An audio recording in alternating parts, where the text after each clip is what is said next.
What's up, guys? Welcome back to the channel. It's PT Stu. Today we're going to talk about something extremely important when it comes to taking enclomiphene. Enclomiphene boosts testosterone. The goal for that obviously is to build more muscle. But it can be self-limiting because not only do you need testosterone for building muscle, but you also need IGF-1. Now, a side effect of enclomiphene is to lower the body's production of growth hormone. Okay. Now, growth hormone is not necessarily the hormone that we need to be testing because growth hormone is released in spurts, so it's very hard to get an accurate reading on it. We want to be looking at IGF-1.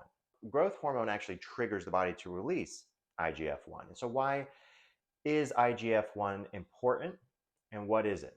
Obviously, it's important for building muscle, increasing strength, increasing bone density, maintaining adipose tissue levels, and it supports vascularity. Now, there are a whole lot of other things that it does support, although, for bodybuilding purposes, these are the things that really matter to us, correct? Now, I was able to raise my IGF-1 by 50%. Let's go ahead and see those labs right now. Almost 50%, as you can see there. So I wasn't on enclomiphene at the time when I had these labs done. As most of you know who follow my channel, once I found out that I had low growth hormone levels, low IGF-1 levels, I did stop taking enclomiphene. Now, these levels are from after taking enclomiphene. And as you can see, it's only one reading, but I was able to raise it by 50%. Let's look at the pics from when I was on, like when I had the low growth hormone levels tested, okay, versus now, right? Clearly, you can see a difference in muscularity, vascularity. Earlier on, I was not feeling great, depressed, had a lot more body fat on me. So it really just didn't feel great, right? And that's counterproductive if your goal is to be aesthetic. Now let's talk about ways to increase your IGF-1. And you can do this while you're taking enclomiphene. So let's talk about number one, citrulline, L-citrulline. What this is, many of you may recognize this from your pre-workout L-citrulline. What it does is it actually triggers the body to release nitric oxide. And studies have found that 6 grams of citrulline prior to prolonged cycling increased growth hormone by 66.8%. Pretty incredible. I personally, actually, the only supplement that I've been using recently is citrulline. I'll take about 6 grams prior to going to the gym. I get an incredible pump. I'm getting more vascularity. I'm getting some veins popping out of my arms and everything in my legs too. Personally, I like that, right? I don't know about you guys, but that's just me. Another thing that you can do to boost your growth hormone levels, and this is something that I did more in the beginning of the year, is a 48-hour fast. Studies have shown that 48-hour fasting has been shown to boost growth hormone levels by 5 times the normal range. I'm not suggesting that you do this all the time, but it is healthy to do it every once in a while. It has been some time since I've done some long-term fasting. That was more in the earlier part of the year when I was trying to get my growth hormone level back up, trying to lose some weight. But now I do incorporate a 48-hour fast maybe once every 2 weeks because it is important to, help keep the body healthy and boosting growth hormone. Number 3, let's talk about sprinting. I was doing a lot of sprinting in the beginning of the year. One study in the Journal of Applied Physiology found that 6 30-second sprints with 4-minute breaks in between boosted HGH by 771%.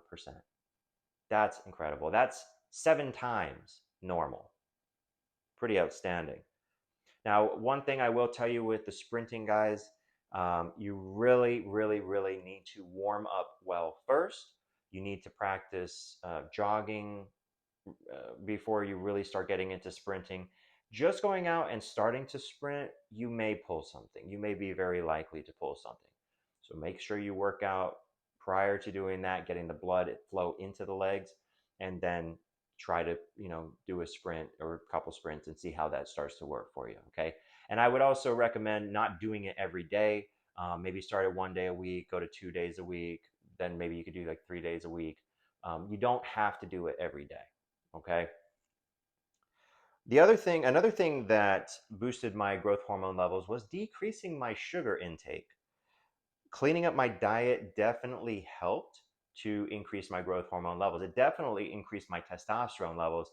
I do have a lab result where if you check out my video where I talk about how sugar affects your testosterone levels, and you're going to see that it actually cutting out sugar increased my testosterone levels by 400, almost 400 points. Pretty amazing.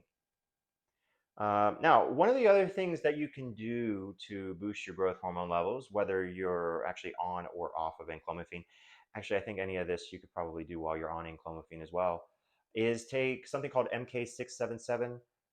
There's also other things like CJC and ipamorelin that you could use. I'm personally familiar with the MK677, but MK677 boosts HGH, and you can look these things up online, guys. There are sources where you can get those from as well. Now, there is another method if you wanted to use enclomiphene and try to keep your growth hormone level up. I would, I've talked to many of you guys about this, and I'm thinking that cycling enclomiphene would probably be the best choice to do. Um, you can use these other methods while you're on enclomiphene, but I would say that you probably would only want to do enclomiphene for about 3 months at a time, and then you could use something along the lines of the methods that I'm talking about here. You could do enclomiphene, then an MK677 for like a month, and then you take like maybe another month off after that. Maybe you could start MK677 towards the end of your 3 month enclomiphene run, and then run it for another month after you completed it, and then go off everything for like a month and then come back on. Stuff like that.